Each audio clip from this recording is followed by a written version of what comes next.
अखिल भारतीय विद्यार्थी परिषद अवध प्रांत के 64वें प्रांतीय अधिवेशन में एकता, अनुशासन व कला का अनूठा संगम देखने को मिला।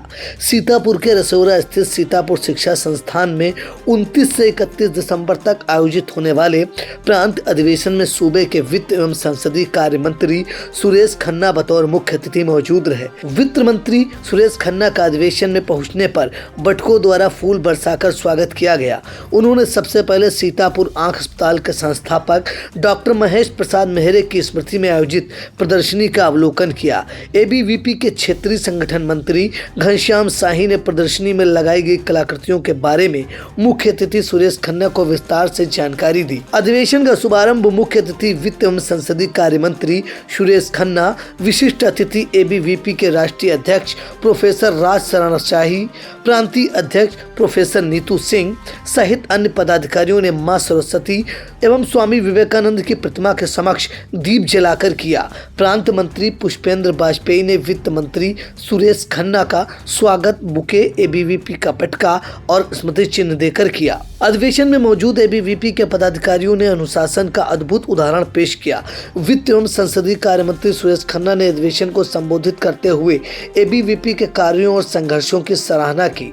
उन्होंने एबीवीपी के पदाधिकारियों व छात्र छात्राओं को चाणक्य की सूक्तियां, शायरी, गाना, श्लोक सुनाकर जिम्मेदारियों का एहसास दिलाया ही साथ ही कई सीख भी दे गए। मंत्री सुरेश खन्ना ने पूरब पश्चिम फिल्म का गाना अपने मोबाइल से मौजूद लोगों को सुनाया और विश्व में भारत के योगदान का बखान किया, जिसके बाद पूरा परिसर तालियों की गड़गड़ाहट से काफी देर तक गूंजता रहा। इस दौरान विद्यार्थी एकता जिंदाबाद, भारत माता की जय, वंदे मातरम के नारे लगते रहे।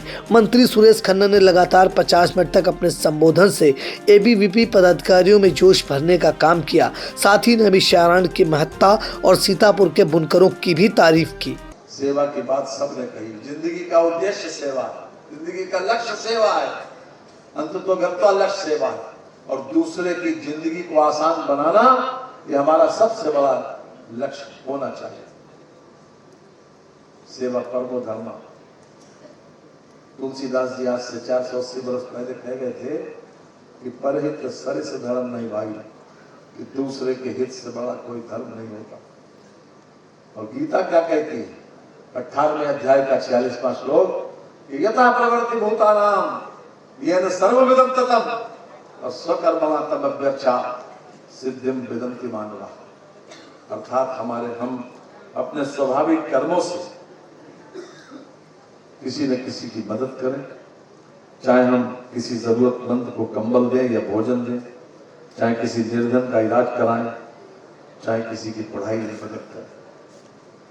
हमको अपने कुल का अहंकार हो सकता है, अपनी शिक्षा का अहंकार हो सकता है और अपनी तमाम उपलब्धियों का अहंकार होता है।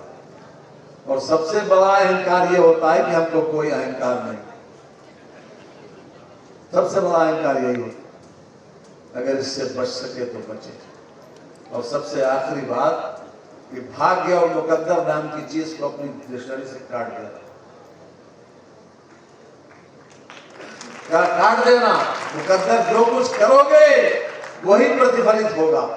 युग निर्माण योजना का एक नारा दीवारों पर लिखा रहता है कि असफलता इस बात को सिद्ध करती है कि सफलता के लिए पूरा प्रयास नहीं किया।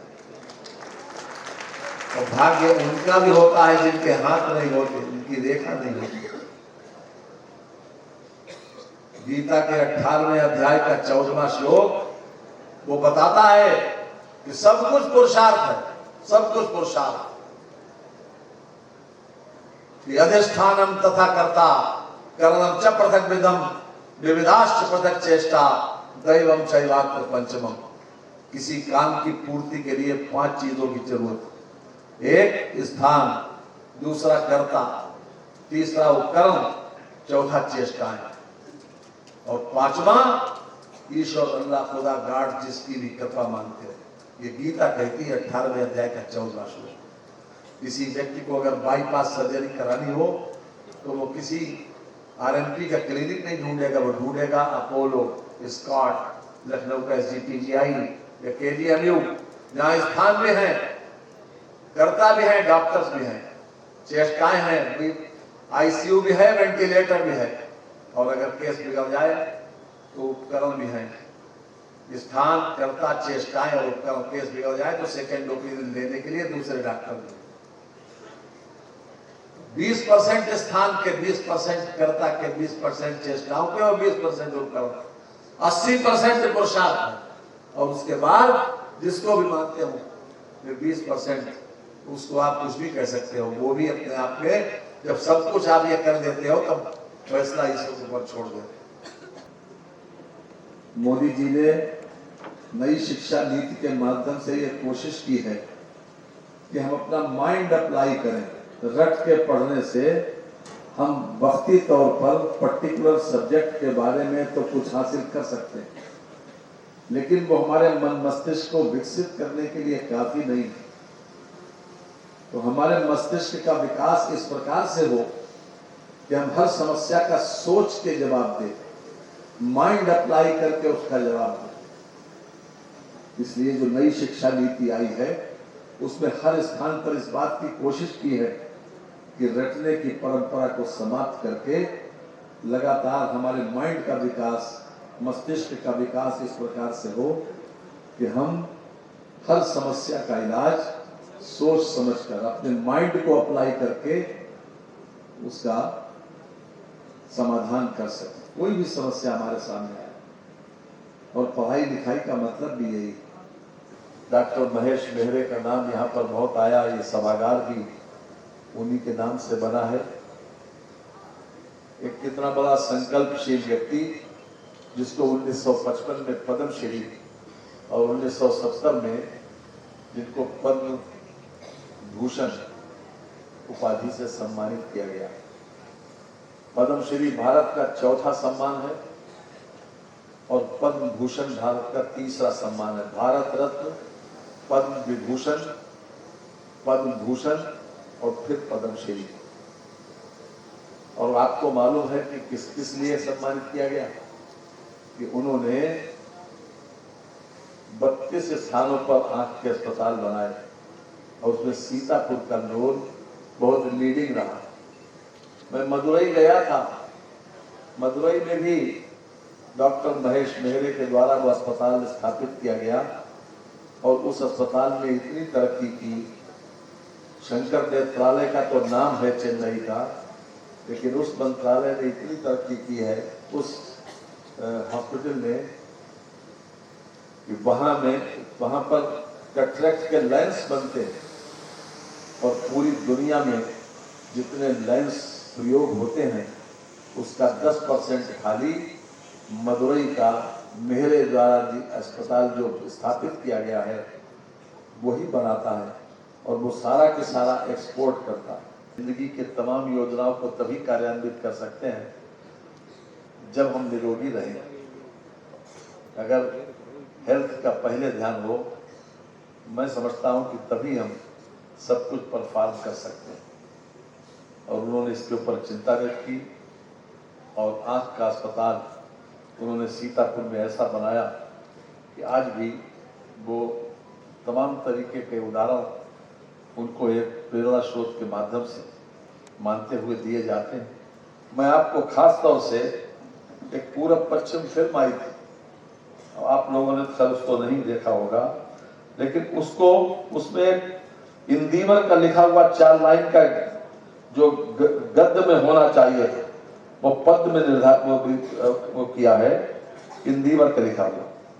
ये अपने आप में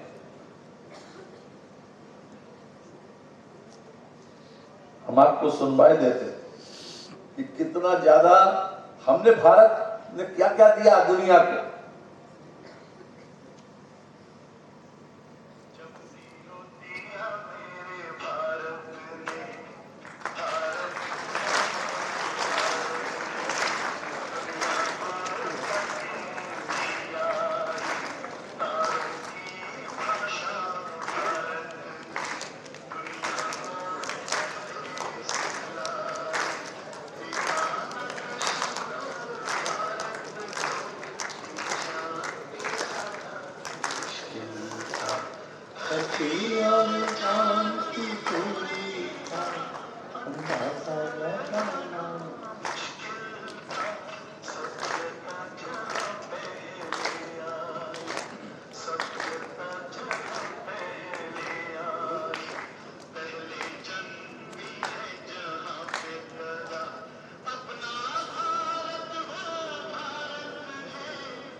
उसका भी हल निकाला जा रहा है लगातार।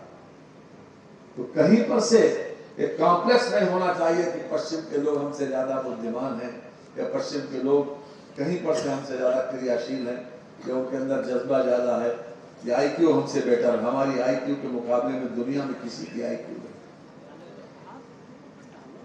तीसरी बात मैं खास तौर से आप लोगों से शेयर करना चाहता हूं, हमारे विद्वान मनुष्यों ने स्वावलंबी शिक्षा की बात कही कि हम किसी भी तरीके से शिक्षा ऐसी हो जो हमको धनोपार्जन करने के लिए। लेकिन वर्तमान एरा में ये देखा गया है कि पैसे की भूख बहुत बढ़ रही। पैसा हमारे लिए माध्यम है, साधन है, साधन नहीं। अंततोगत्वा राष्ट्र प्रथम हो, राष्ट्र की शक्ति बढ़े, देश हमारा बढ़े, हमारा लक्ष्य ये है। पैसा साधन है, तो इसलिए जो कुछ भी करे जीवन में इस बात का जरूर ध्यान रखें कि पैसा साधन है। इतिहास में किसी व्यक्ति का नाम इसलिए नहीं लिखा गया धनाढ्य का कि वो बहुत पैसे वाला है। भामाशाह का नाम इतिहास में तब आया जब उन्होंने महाराणा प्रताप की 17,000 फौज को वर्षों तक उसका लालन पालन किया। एक ही व्यक्ति ऐसा इतिहास में है जिसका पैसे की वजह से नाम इतिहास में आया और उसने अपना खजाना खोल दिया। महाराणा प्रताप जब इस देश की अस्मिता को बचाने के लिए उन्होंने घास की रोटी खाई थी और अपना प्रण नहीं तोड़ा था, उस समय उनकी मदद की थी। पैसा आवश्यक है। अंग्रेजी की एक सूक्ति है कि it is possible that a camel throw out from the height of the needle, but it is not possible that a rich man go to the kingdom of God. इसका हिंदी में अनुवाद यह है कि यह संभव है कि ऊंट को सुई के छेद से निकाला जाए। ऊंट को, रेगिस्तान का एक जानवर है ऊंट, उसको सुई के नक्के से निकाला जाए, यह संभव है। लेकिन यह संभव नहीं है कि कोई धनाढ्य व्यक्ति go to the kingdom of God, वो स्वर्ग में स्थान पा सकते। प्रैक्टिस शुरू की और हर तरह से ये कोशिश की कि सेवा करे समाज, लेकिन बुरी लत लग गई शराब पीने की, और शराब की लत ने उनको लीवर सिरोसिस की बीमारी दे दी और उसके बाद उसी से उनकी मौत हो गई।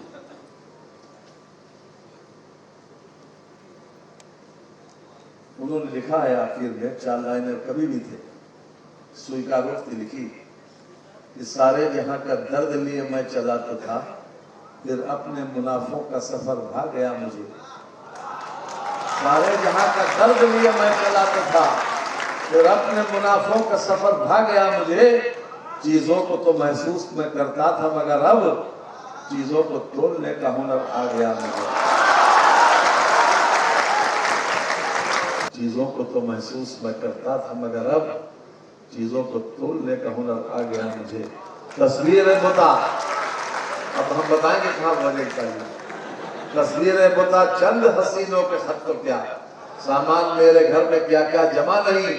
टीवी है, फ्रिज है, कार है, कूलर है, फोन है, सब कुछ है मेरे पास, फकत आत्मा नहीं। सब कुछ है मेरे पास।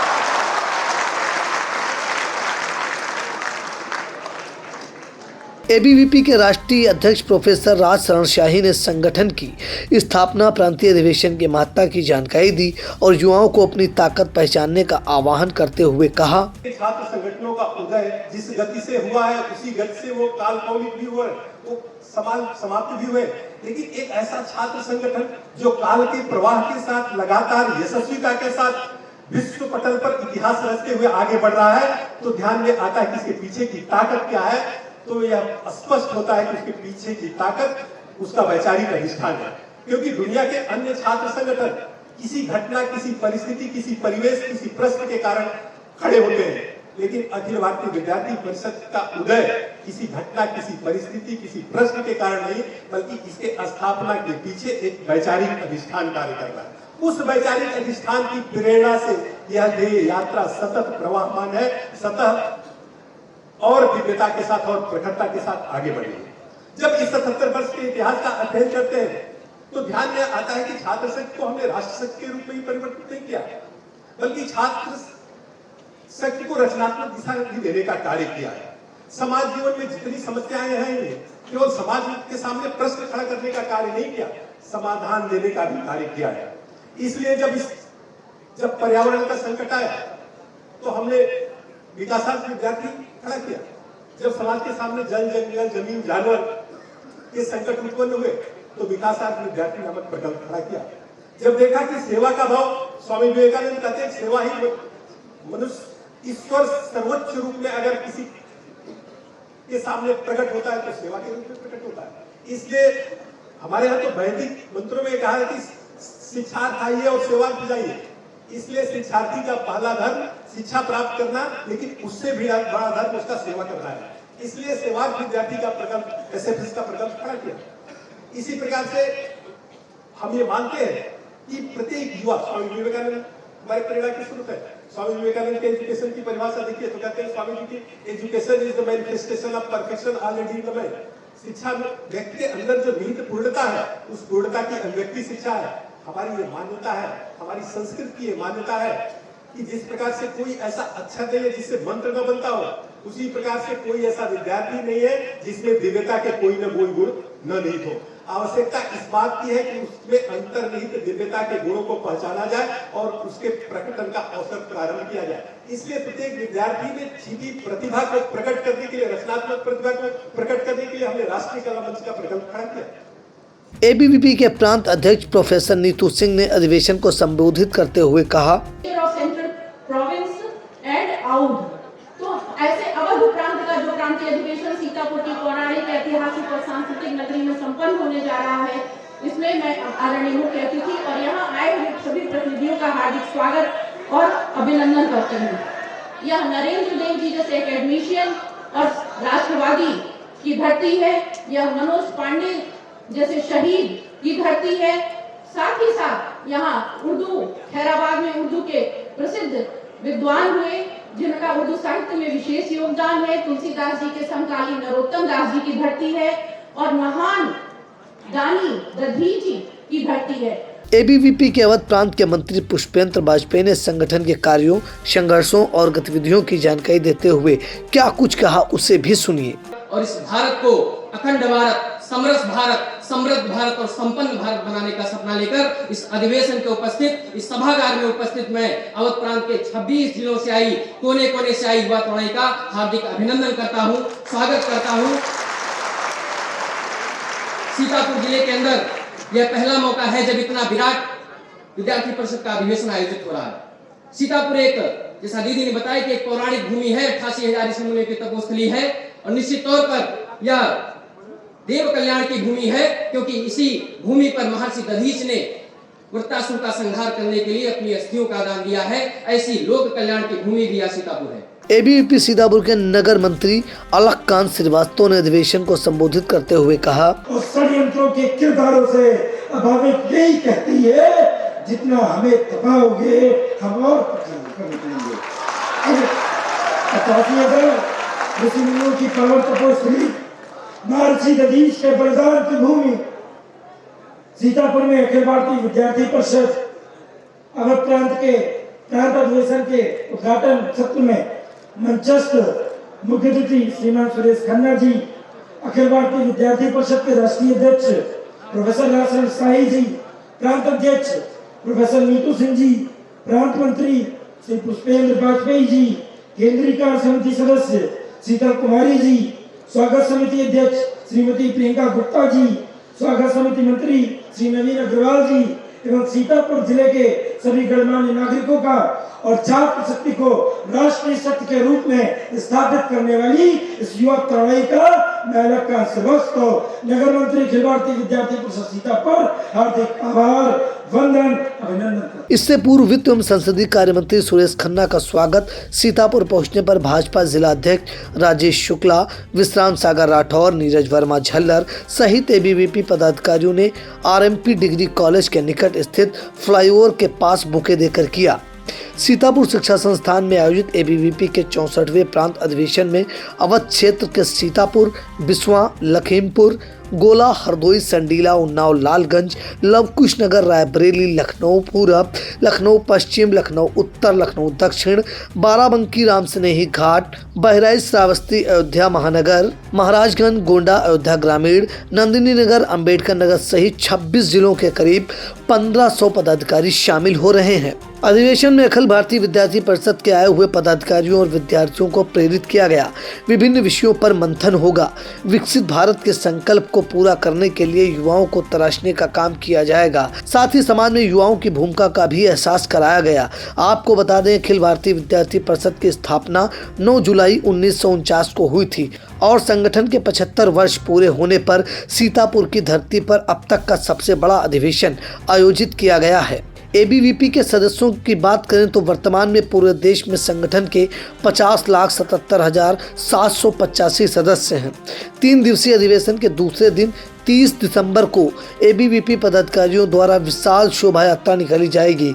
यह शोभा यात्रा दोपहर 2 बजे से अधिवेशन स्थल से आंख अस्पताल चौराहा होते हुए लालबाग, घंटाघर, गिरिगंज सहित अन्य मार्गों से होते हुए लालबाग चौराहे पर पहुंचकर समाप्त होगी, जहां पदाधिकारी अपने विचार सबके सामने रखेंगे। अधिवेशन के अंतिम दिन 31 दिसंबर को कई सत्रों में कार्यक्रम आयोजित होंगे, जिसमें विभिन्न विषयों पर मंथन किया जाएगा।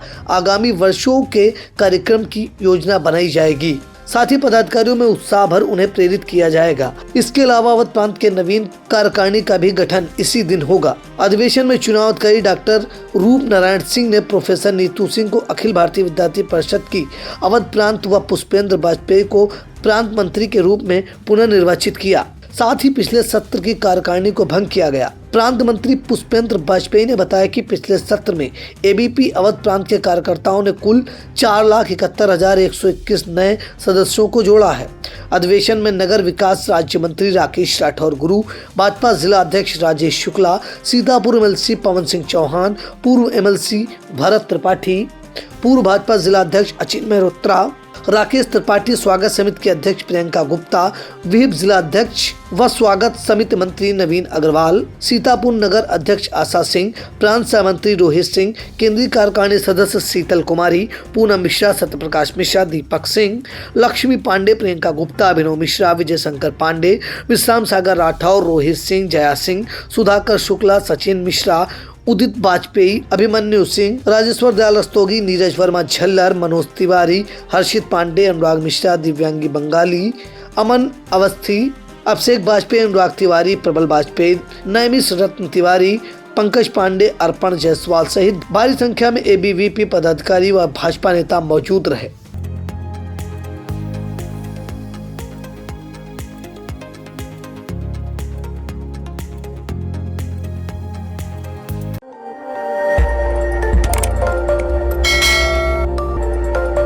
खबर आपकी, नजर हमारी। देखते रहिए आई इंडिया।